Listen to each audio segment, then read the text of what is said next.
With the relaunch of Digimon World Next Order on Switch and PC, it was high time that we returned once again to help out the new or returning players to the game. My name is Mr. Wilfie, and 5 years ago we made a bunch of guides helping people to not only survive, but succeed and thrive in Next Order. In my opinion, 99% of the advice contained in these guides is still relevant to this day, as the PS version of Next Order has not been patched since 2017. That being said, in order to keep all of you sweet Spring Fawns happy, I have compiled 3 brand new, fully refreshed videos to accompany the launch of the Switch and PC versions of Next Order. This first guide will be a general overview detailing 15 integral tips to understand whilst learning the game, or perhaps even before you buy it. The second guide will contain 15 additional tips, which will aim to help you become more efficient at the game and win even harder once you get going. Finally, the third video is a brand new updated training spots video. This will take you around the map to different locations and show you a template training route for how to make your Digimon God tier. It is worth noting that these guides will be focused on helping players playing on normal mode or above. Players enjoying the lower difficulties can still benefit from these videos of course, but you will likely not need as much help anyways. Without further ado, let's get into the first guide. The first thing to understand in Next Order is that the game is tough. It is very common for adventurers to set off on their day 1 journey, only to get utterly mutilated by the level 1 Goblimon that live just outside the village. This is totally normal, and although it can seem frustrating and even unfair at times, the first thing to note is that you will get stronger and the game will get easier. Next Order has a very simple gameplay loop, which we will discuss very soon, and once you get this cycle down, you will be smooth sailing. More on this later, but as a first fundamental pointer, you should be aware that this game, at its core, is not as straightforward as you might think. This leads us nicely into my next tip, which is to play on normal mode or below, especially if this is your first time. The core reason for this is because, as it stands, the only difference between the difficulties is the rate at which you gain XP. For example, normal mode you will get standard XP after every fight, whereas hard mode you will get less XP. As you guys will start to see, or maybe have already even noticed, is that Next Order is pretty grindy already, and so curbing your XP gains will not make things harder, it will just take you longer. Obviously you can do as you please, but as a new player, don't make the grind any more taxing than it already is. Normal mode is totally fine. So, how does Next Order play out? And more importantly, how do you succeed? As discussed, the open world can seem daunting at first. This is because players get caught in a cycle of getting their ass whooped, burning all the resources, and then failing to make any progress because their Digimon are too weak and they keep dying of old age. This definitely happens to the best of us, but things get considerably easier once you start to understand the gameplay loop. Next Order is a game of 70% preparation and 30% progress. In other words, you will spend most of your time training / preparing your Digimon, and then, when they are good to go, you will use their power to recruit as many city Digimon as possible before your partners die. For those that accept this and still want to play on, I got you. The game is all about knowing how to prepare properly and then, only then, exploring the world and taking on the different challenges. The rest of this video is going to teach you specifically how to do this.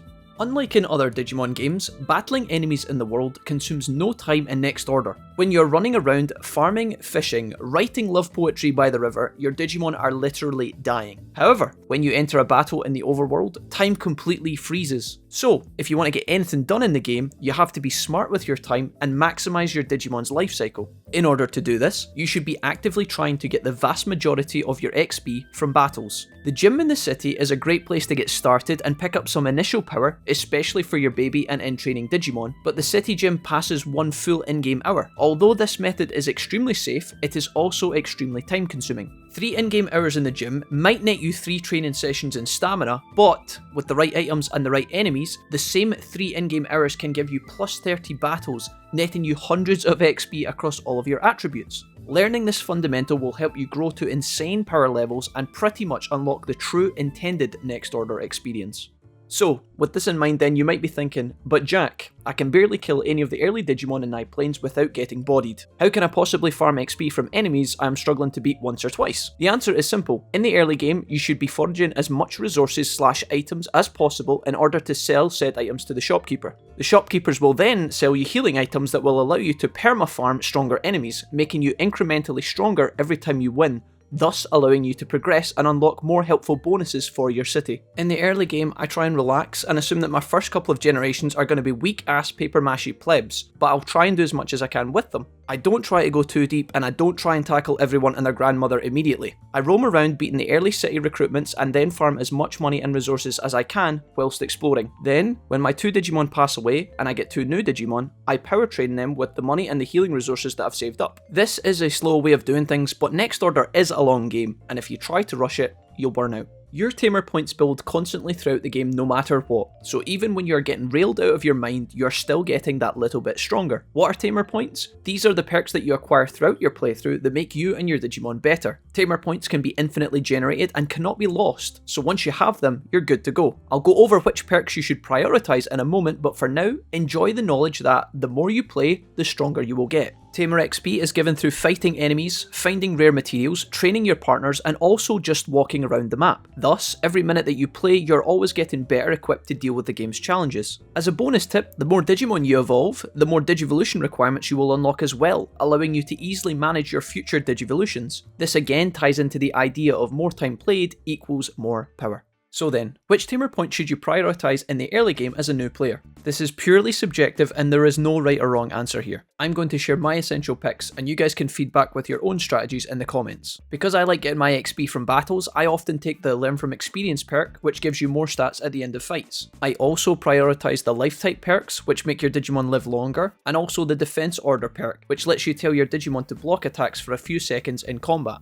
After these, you could also consider Health Runner, which recovers the HP of your Digimon when you run around the map, the Digi-Egg Polish perk, which gives you more stats when your Digis are reborn as eggs, and finally the Evolving type perks, which give you a small stat boost to your partners when they digivolve. I would not place early game priority on mining perks, happiness boosting perks, or camping perks. Everything else is fair game in my opinion and entirely up to yourself. At tip number 8, I want you guys to know that the early story bosses are pretty merciless, so don't be dismayed or put off by them. One boss fight in particular is worth mentioning, and although I'm not going to spoil who this is, you do fight this enemy more than once, and they are known to wreck you a little. The reason I've included this as a tip is because these fights are pretty challenging and they're probably going to roadblock or bewilder a lot of new players. There are ways to beat him through good training regimes, which I'm about to introduce you guys to, but in the meantime, if you are getting slapped by this guy, know that it's okay and it's pretty normal. Next up, be efficient with your Digimon's life and follow a daily training routine. I have multiple videos dedicated to grinding spots in Next Order, and you can use these as a template to help yourself succeed. If you ain't got time for those, the TLDR is to follow a daily routine in the early game to be efficient with your day and night adventures. Wake up, collect items from Koromon, pick up meat from the farm, and then head out into the world to accomplish your goals for the day. At night time, you want to autopilot back to the city and put your Digimon to sleep in Digimon's swag pad. I believe your Digimon get a better mood boost upon waking up if they sleep indoors. When you wake up, begin the cycle anew. As you get better at knowing the game, you'll start to adopt your own system and figure out a method that suits you the best. In the meantime though, if you are unsure about what to be doing with yourself in the game, this is a tried and true formula for success. As a final note, if you are looking for a specific training routine showing you where to go and who to fight, then consult my new training spots video. As a generic but important pointer, when you're not fighting story or big optional bosses, try to avoid dying in or retreating from battles. This one seems kind of obvious, but there are more consequences to failing in battle than you might initially understand. In the beginning, new players will definitely meet a fight that they cannot win, and it's okay to get spanked a few times. However, once you're established and improving, try to minimalise losing fights as much as possible. When running from a fight, the Digi-friend link between your Digimon will decrease, which means the Digimon are less likely to encourage each other when doing certain activities.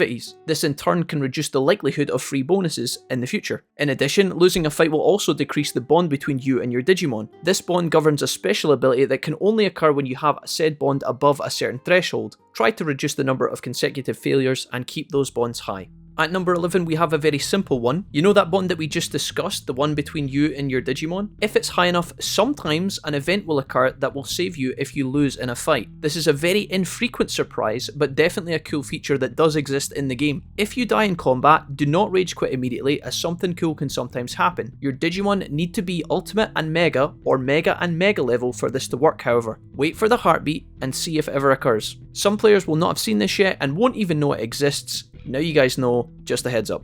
A factor of Next Order that new players sometimes have trouble with is preventing or fixing a life cycle imbalance, Sometimes your two Digimon partners can fall out of sync with one another, and this can be a colossal pain in the Nanimons. Sometimes you might have a baby born just as your other Digimon changes from Ultimate to Mega or from Champion to Ultimate. The one benefit of this is that the lower Digimon will get a substantial training bonus if you are using the gym. Other than this though, the weaker Digimon can get in the way of your plans sometimes. In order to avoid this situation, you want to try to ensure your Digimon are both able to jump to the next level while digivolving. If you know that one Digimon is about to evolve into Ultimate, but you're unsure about the second Digimon, you should commit as much effort as possible to training up the second Digimon. On the flip side, however, let's say that the life desync has already happened in your game and you're now trying to fix it. There are a few tools that you can use, but please note that a lot of these are not available until deeper into the game. If you have Marine Angemon in your city, this Digimon can transfer some life from one partner to the other. This will effectively end the life of one Digimon quicker, while also extending the life of another. A more radical way to fix the problem is if you have Devil Chips, which you can buy from Lady Devimon in the late game. You can use these to effectively kill off a Digimon and start afresh, which is pretty brutal, but it's the equivalent of taking Old Yeller out back and giving it both barrels. You can also use a certain fish to extend the life total of a Digimon, which can also help, but again, these won't be readily available in the beginning of the game. Let's talk about unwanted Digivolutions and the Digivolution Dojo in general. A common question I get frequently asked is, Jack, how do I stop my partners turning into Digimon that I don't want? I think we've all experienced that pain when you're shooting for Greymon and then Vegiemon turns up for like the 4th time in a row. The answer to this problem is the Digivolution Dojo. The dojo is only unlocked towards the end of Act 2, after you help grab Leomon in the desert. If you don't have the dojo yet, don't sweat it. Try to go with the flow in the early game and relax if your Digimon go off course a little bit. It is frustrating, but I want you guys to know that it gets better. You won't have to deal with this problem after you advance enough in the story, you just have to get to that point first. The dojo will also come with more benefits as you level it in town, but this requires future upgrades from the builder. If you would like to know more about the Digivolution Dojo, I have a full video about this linked in the description below. Once you can afford it, understand the importance of Birdra Transport. Based on our earlier discussions about being time efficient, you want to use Birdra Transport as much as you can once you have enough cash. If any of you played the original DW1, you might know that Birdramon provides a taxi service which allows you to fast travel for a fee. Birdramon serves the same functionality in Next Order and is very powerful. The prices are steep and it might seem like a bit of a con at first, but if you guys have been following my number 5 tip about using a generation of Digimon to farm resources, you might have some extra Skrilla saved up. Birdramon will transport you across the map instantaneously, consuming no in-game time at all, which means you don't have to waste half a day walking to the server desert and beyond. Remember, in-game battles advance the game 0 seconds, so your only passing of time will be when you run between fights. You can reduce this further if you pick enemies that spawn close to the edge of the loading screen. I will caveat this Birdramon tip with the point that Birdra Transport is slightly more redundant with the new Run Sprint feature added to the Switch and PC ports, but you will still want to utilise fast travel if you're trying to be as efficient as possible. Birdramon can be found fairly early on via the story at Logic Volcano.